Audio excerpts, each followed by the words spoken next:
Tentara Indonesia yang jauh dari tempat perang tapi kemudian ditugaskan untuk menjadi tentara perdamaian wafat, guys. Begini ceritanya. Nah, itu yang saya dapat info, kan namanya pasukan perdamaian. Jadi ketika terjadi baku tembak atau pertempuran antara Hizbullah dengan Israel, semuanya masuk ke dalam bunker. Jadi tiap kontingen itu punya bunker di situ. Jadi pasukan kita 2 orang itu udah ada di dalam bunker, tiba-tiba keluar mau ngambil sesuatu. Nah, ini harusnya menjadi pertimbangan bagi Presiden Prabowo Subianto untuk tidak mengirim pasukan ke Gaza. Ya, artinya di negara yang berdaulat seperti Lebanon aja Israel bisa sembarangan membunuh pasukan UNIFIL, apalagi di Gaza yang notabene di lapangan dia sangat berkuasa. Ketika negara-negara Muslim berpihak pada Amerika sama Israel, itu kan sangat kontradiktif dengan sikap Oki maupun Liga Arab yang selalu mengklaim mendukung Palestina. Jadi karena penutupan Selat Hormuz yang sangat selektif oleh Iran, itu tiap hari itu negara-negara pengekspor minyak yang Arab peluk tadi 6 itu menderita kerugian 2,3 miliar dolar per hari.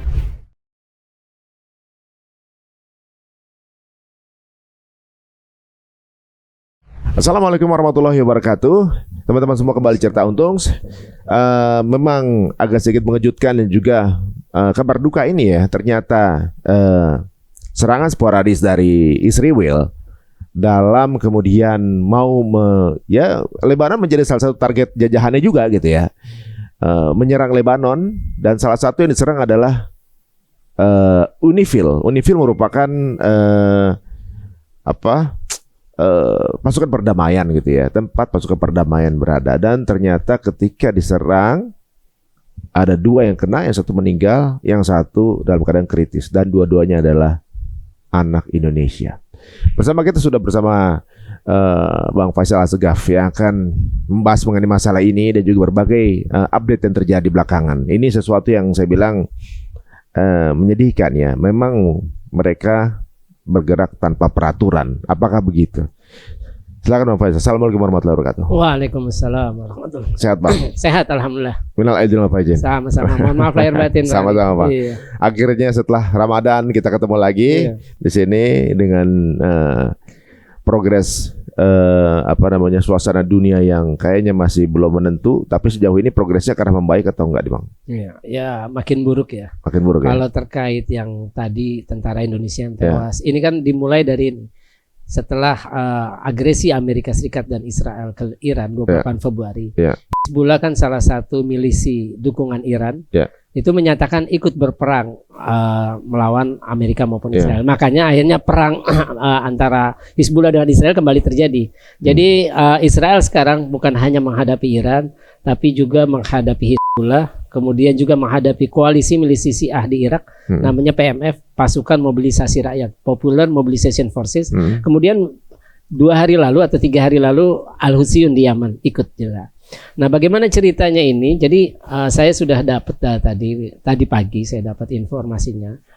Jadi markas kontingen pasukan Garuda di UNIFIL itu kan daerah Marjayun namanya. Jadi dibagi-bagi, kalau kita markasnya ada Syed Al-Qusair di Marjayun. Saya pernah ke Marjayun sana. Saya pernah ke Qona tahun 2007, dan juga saya pernah waktu pasukan Garuda pertama dikirim ke sana, saya mengunjungi ke sana di daerah ada Syed Al-Qusair. Nah, itu yang saya dapat info ketika kan namanya pasukan perdamaian. Jadi ketika terjadi baku tembak atau pertempuran antara dengan Israel, semuanya masuk ke dalam bunker. Jadi tiap kontingen itu punya bunker di situ. Jadi pasukan kita 2 orang itu udah ada di dalam bunker, tiba-tiba keluar mau ngambil sesuatu. Nah, itu informasi yang saya dapatkan. Mau ngambil sesuatu, ya akhirnya kena tembakan proyektil yang diyakini dari Israel. Karena itu proyektil apa Pak? Sniper? Bukan, maksudnya ledakan ini mungkin pecahan rudal. Karena kan saling tembak antara Hizbullah dengan ini Israel kan. Itu kejadiannya sekitar 24-4.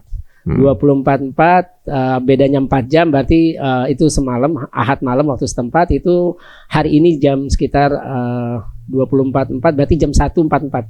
12.44, artinya jam 1, hampir jam 1 dini hari kejadiannya. Itu yang tewas adalah prajurit kepala Farizal Romadoni. Itu umurnya 28 tahun, kelahiran Kulon Progo. Dia punya 1 anak masih umur 2 tahun. Nah, yang satu lagi yang cedera serius, dan tadi informasinya yang saya dapat dari pihak di Lebanon itu baru saja menjalani operasi dan dia masih di ruang ICU. Itu namanya prajurit kepala Riko Pramudi. Tapi saya belum dapat detail umurnya berapa, bagaimana, apa udah nikah atau belum. Seperti itu. Jadi ya saya kira dan Kementerian Luar Negeri sudah menyampaikan pernyataan, tapi saya tidak tahu apakah pernyataan ini setelah mereka mengetahui ada tentara Indonesia yang jadi korban atau belum. Yang jelas UNIFIL sudah menyatakan mengutuk serangan ini. Terus juga Sekretaris Jenderal Antonio Guterres juga sudah mengutuk serangan Israel yang menyebabkan satu tentara Indonesia, UNIFIL asal Indonesia tewas dan satu lagi cedera serius. Soalnya ada video pernyataan dari Israel kalau memang mereka menyerang UNIFIL. Mereka bikin pernyataan juga memang mereka menyerang gitu. Ya, saya kira dari pemerintah Indonesia ya harus bersikap mengutuk keras ini keras dan langsung ditujukan kepada Israel karena sebagai pelaku kan ya. Ya, dan sepertinya ya posisi Indonesia yang memposisikan diri sebagai netral semestinya itu punya pernyataan mengutuk ini gitu ya. Bahkan mengutuk apa yang dilakukan oleh Israel terhadap Palestina mestinya dikutuk juga kan gitu. Tapi belum keluar kata-kata pengutukan itu. Belum. Ya ini sebenarnya harusnya menjadi pertimbangan. Ini pasukan perdamaian yang sifatnya netral, tidak berpihak kepada Israel maupun kepada Hizbullah. Karena kan Hizbullah. Nah, ini harusnya menjadi pertimbangan bagi Presiden Prabowo Subianto untuk tidak mengirim pasukan ke Gaza. Ya, artinya di negara yang berdaulat seperti Lebanon aja Israel bisa sembarangan membunuh pasukan UNIFIL, apalagi di Gaza yang notabene di lapangan dia sangat berkuasa. Ya bisa menjadi pertimbangan sebelum kita menurunkan anak-anak dengan masa depan cerah, anak-anak Indonesia ribuan yang akan dibawa ke sana gitu ya. Bukan untuk dikorbankan ya. Mudah-mudahan semuanya menjadi lebih baik ya ke depannya. Dikirimkan pun karena sudah tidak perang lagi atau juga mungkin dalam pengkondisian misalnya. Ini kan cukup mencekam juga ya. Mungkin ini sebagai atau ini sebagai ada nggak kemungkinan ini sebagai isyarat atau tanda ini baru 2 loh gitu ibaratnya. Kalau ngirim banyak risikonya lebih besar nih. Ya memang pernah ada juga kalau tidak salah tahun lalu itu saya lupa ada tentara Indonesia yang sempat luka. Terus terakhir itu ada tentara dari Ghana 3 kalau nggak salah tewas. Itu juga karena serangan Israel. Jadi memang Israel tidak peduli apakah itu pasukan perdamaian PBB atau bukan. Buat mereka ya bagi Israel apapun sah itu dilakukan. Ya karena mereka nggak akan dihukum. Ya itu karena mereka kebal dari sanksi internasional. Kalau ngomongin hukum, mereka lah hukum kalau menurut mereka ya. Mereka pemilik hukum bagi mereka. Tapi ini sebagai penggambaran kembali ya buat kita sebagai warga Indonesia ya. Kalau masih berpikir bahwa untuk berpihak kepada Israel kayaknya memang harus kembali mungkin mencek kewarasannya. Dan kalau kita lihat sekarang ini keadaan dunia ini semuanya ini udah bukan agama lagi guys. Kalau kita lihat di Amerika bagaimana udah tambah jutaan orang rally untuk impeachment Trump. Bahkan mengecam serangan ke Iran, apalagi ke Palestina kan gitu. Ditambah ICE belum kelar juga nih. Gitu. Benar. Dan bagaimana tindakan kezaliman dari warga kezaliman dari IDF ke warga Nasrani yang ada di Yerusalem juga seperti itu. Sampai akhirnya saya lihat ada peluru kendali ada misilnya dari Iran ditulis ini juga untuk saudara-saudara Nasrani yang ada di Yerusalem. Jadi membuktikan bahwa sebenarnya seluruh dunia ini apapun agamanya udah tahu posisi yang benar di mana kan gitu. Tapi kok masih ada juga orang Muslim yang masih memihak gitu, bingung saya.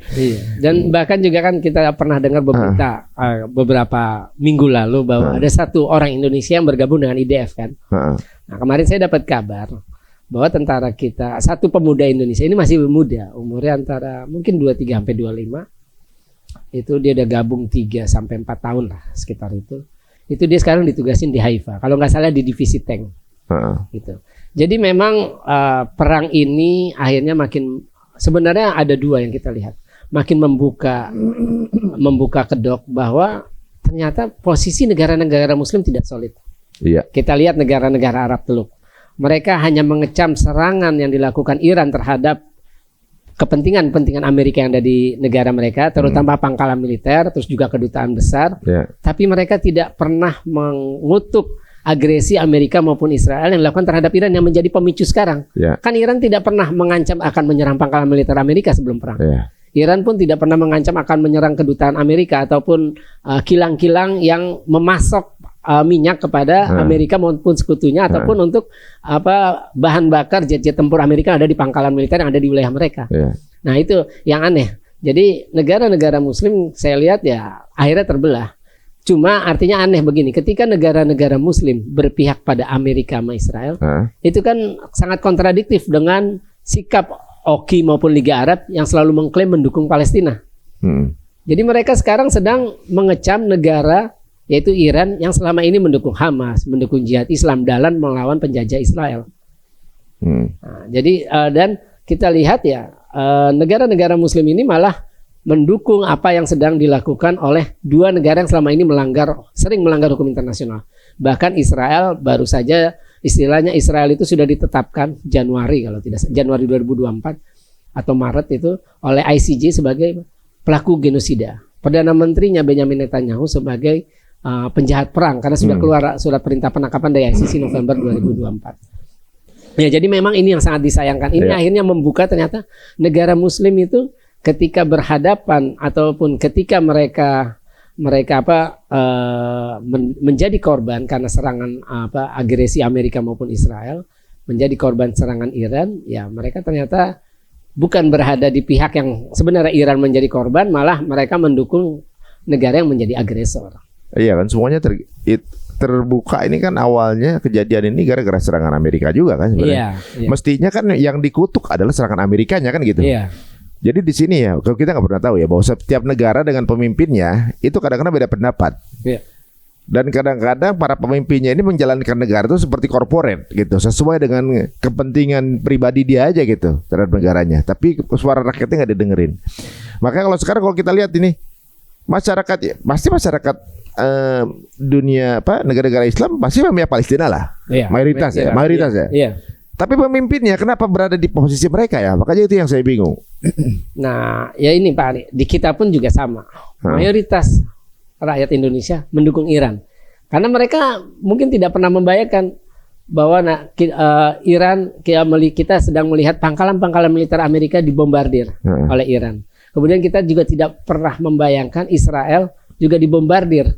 Kan selama ini yang kita lihat ya hanya Gaza, hanya Palestina yang menjadi korban. Nah sejak 2025 perang 12 hari Juni tahun lalu kan kita sudah melihat bahwa Israel akhirnya digempur. Ibu kota Tel Aviv, Haifa. Sekarang malah mulai dari selatan Beersheba, Arad sampai utara Safad. Kemudian juga belum lagi Hizbullah, kemudian belum juga lagi Al-Hussiyun di Yaman. Itu membantu membombardir Israel. Nah kalau kita lihat itu kabar terbaru, Times of Israel mewawancarai pejabat senior dari 4 negara Arab Teluk, Arab Saudi, Bahrain, Uni Emirat Arab dan Qatar. Mereka memang tidak akan mendeklarasikan perang terhadap Iran. Artinya mereka tidak akan ikut menyerang. Tapi mereka mendukung Trump untuk terus melancarkan serangan terhadap Iran. Mendukung.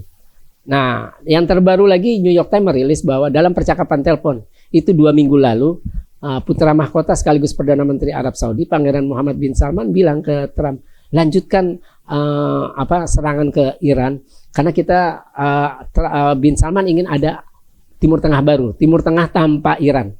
Artinya Timur Tengah tanpa rezim mullah yang anti Zionis. Ya bagi bin Salman pengen ya Iran yang nanti adalah Iran yang bersahabat dengan Amerika seperti zamannya kerajaan monarki sebelum 1979. Pahlavi. Iran yang bersahabat dengan Israel. Zaman Pahlavi ya itu. Jadi kalau orang anggap kalau orang menganggap bahwa Iran dulunya ya memang benar dulu, tapi sejak 1979 sudah berubah. Dan kita lihat juga kasus yang Indonesia. Bagaimana presiden kita kelihatan kikuk setelah masuk Dewan Perdamaian, berkomitmen mengirim pasukan ke Gaza yang markas pasukan internasional itu ada di Kiryat Gat di wilayah Israel. Kelihatan sekali presiden kita sangat kikuk. Pertama telat mengucapkan bela sungkawa.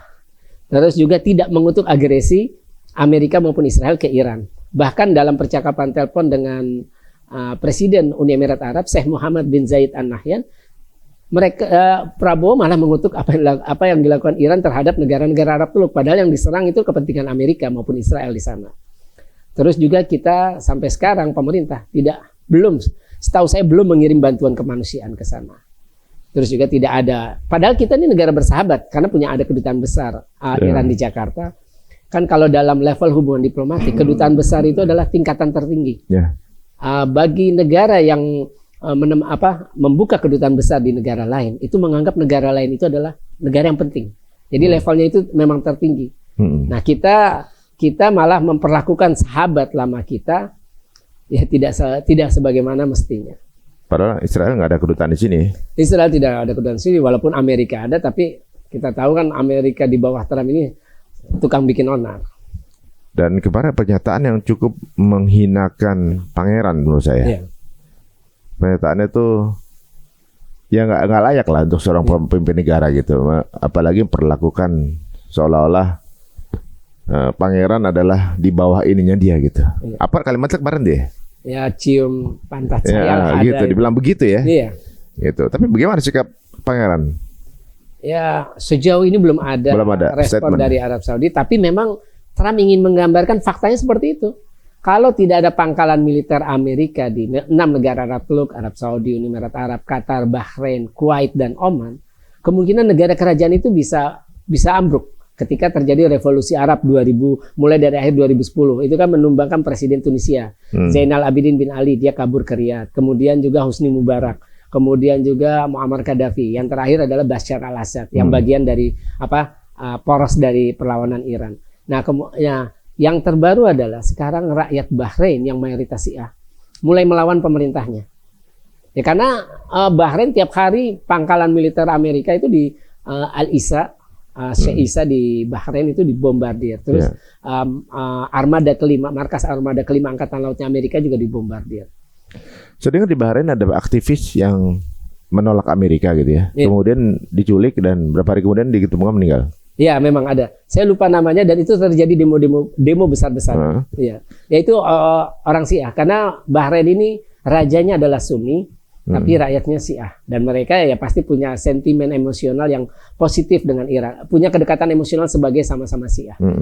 Nah sama dengan apa yang dilakukan Al-Husiyun. Al-Husiyun itu kan juga Syiah, cuma Syiahnya Al-Husiyun beda, dia Syiah Zaidiyah. Kalau Iran Imamiyah, kalau di Oman Ibadi. Makanya Oman tidak ada pernyataan yang sangat pro Amerika maupun Israel. Nah Oman ini selalu menjadi mediator untuk perundingan program nuklir Iran dengan Amerika. Karena di sana ada komunitas Syiah, dia itu alirannya Ibadi. Bedanya apa itu? Intinya 3 aliran Syiah itu 3 aliran yang dianggap tidak sesat oleh Islam. Jadi bukan Syiah yang sesat. Karena kan ada juga yang Syiah yang sesat yang mengkafirkan para sahabat. Tapi kita pernah lihat kan ada ucapan Imam Khomeini atau Ali Khamenei yang bilang ya tidak bolehlah mengkafirkan sahabat atau menghina sahabat. Karena kan posisi mereka sama, sahabat Nabi. Ada yang katanya mengkafirkan apa namanya? Sayyidah Aisyah kalau nggak salah ya. Iya, ada juga gitu. Ya itu yang sesat. Ya sama lah di kita di Sunni kan ada juga nabi palsu kayak Musaddiq, itu kan Sunni bukan Syiah dia. Iya. Lia Eden yang mengaku malaikat Jibril utusan Tuhan. Ya. Kalau nggak salah Musaddiq itu kan profil di Iran juga ya? Saya nggak tahu. Apa namanya? Yang sebelum yang dulu pernah apa namanya minyak di petrodolar apa kalau nggak salah petrodolar apa dulu sebelum ada Reza Pahlavi dulu ada tuh pemimpinnya yang Musaddiq kalau nggak salah iya saya dulu ya. Tapi itu konfliknya sekarang saking jauh banget gitu nggak terlalu paham. Nah ini uniknya ya bahwa udah bukan urusan agama lagi, tapi apapun keyakinannya udah tahu mana yang salah mana yang benar. Tapi justru di posisi raja-raja Islam ini malah datang menjadi tamengnya Israel sama Amerika. Ini yang sangat menyedihkan. Dikarenakan kalau kita lihat ya, bahkan apa yang dilakukan oleh Amerika ini tidak mendapatkan dukungan dari negara-negara yang dulu temennya kan. Iya, dari Eropa pun nggak ada yang mau. Eropa nggak ada yang dukung gitu. Yang pada dia minta bantuan dari negara-negara lain nggak ada yang dukung gitu. Tapi dukungan justru datang dari raja-raja Jazirah Arab ini yang sangat menyedihkan. Nah, ditambah memang beberapa negara itu mungkin nggak mendukung dikarenakan ada kepentingan ini kali Bang, kepentingan di Selat Hormuz. Pengaruh nggak tuh? Ya, sangat pengaruh. Jadi karena penutupan Selat Hormuz yang sangat selektif oleh Iran, itu tiap hari itu negara-negara pengekspor minyak yang Arab Teluk tadi 6 itu menderita kerugian 2,3 miliar dolar per hari. Nah itu Saudi yang paling gede. Saudi itu 1 miliar dolar. Saya lupa Qatar apa UEA itu 400 juta dolar per hari. Gara-gara penutupan. Jadi totalnya 2,3 miliar. Makanya Saudi sekarang mengalihkan ekspor minyak lewat Laut Merah, Bab al-Mandab. Cuma kalau Al-Houthiyun mengancam, ini kan Al-Houthiyun kan perang pertama karena mereka sama-sama anti Zionis, sama dengan Iran. Nah, jadi ya mereka turun itu ya karena membela Iran sebagai negara yang sangat menyokong perjuangan Palestina. Ya bagi Al-Houthiyun, dia harus memerangi siapapun negara yang diperangi oleh Israel maupun Amerika Serikat. Nah, ketika perang Gaza 2023 Oktober 2023 sampai Oktober 2025 itu Al-Houthiyun menyerang kapal-kapal Amerika, kapal-kapal dagang Amerika maupun Israel atau yang punya afiliasi dengan kedua negara itu. Dan itu kalau nggak salah mereka terakhir itu ngasih data lebih dari 100 selama 2 tahun itu. Jadi mereka mulai nyerang mulai dari November 2023. Nah, ketika gencatan senjata di Gaza, mereka menghormati itu karena kan mereka menyerang itu untuk membela bangsa Palestina yang sedang menjadi korban genosida Israel. Nah, kenapa yang menarik itu adalah ya 4 negara tadi, walaupun Qatar sudah mengubah posisinya, bahwa mereka melalui juru bicara Kementerian Luar Negeri Qatar, Majid Al-Ansari, minggu lalu dia bilang bahwa Qatar ingin menjalin hubungan baik dengan Iran. Artinya Qatar sudah berubah sikap. Tapi 3 negara Arab lainnya, termasuk Arab Saudi, yaitu tadi mereka akan terus mendorong Trump untuk terus melanjutkan serangan terhadap Iran. Yaitu dukungan itu ya bisa 2. Apakah mereka memberikan dukungan agar pangkalan-pangkalan militer, bukan hanya Amerika, atau pangkalan militernya untuk menjadi basis untuk menyerang Iran. Atau kedua, dukungan dana. Nah itu pernah terjadi ketika Amerika melancarkan waktu perang Teluk pertama, ketika Saddam menyerang Kuwait, itu kan Amerika memerangi Irak. Nah itu negara-negara Arab Teluk memberikan dukungan itu kepada Amerika. Kepada Amerika. Ya mudah-mudahan ini menjadi pembuka mata ya bahwa ternyata punya pangkalan militer di negaranya itu nggak menjaga keamanan ternyata. Iya, memang benar. Ternyata yang dijaga tetap aja istri aja gitu kan yang jaga. Iya benar. Justru dengan adanya pangkalan militer itu adalah memancing kemarahan dari negara yang sedang diserang kan gitu kan. Iya. Nah, dia mereka Iran hanya menyerang negara yang punya pangkalan militer kan. Iya. Ya, berarti justru ada pengalaman militer itulah dia pancingan untuk dia jadi negara diserang kan. Iya. Cuma ada yang menarik Pak Ari. Ada perkembangannya. Mereka kan merasa ditinggal oleh Amerika. Karena kan pasokan Patriot, Tomahawk kan udah menipis nih. Untuk melawan drone-drone yang tiap hari berdatangan, terus rudal-rudal hipersonik. Ini sekarang Arab Saudi, Uni Emirat sama Qatar ini baru saja menandatangani perjanjian pertahanan keamanan dengan Ukraina.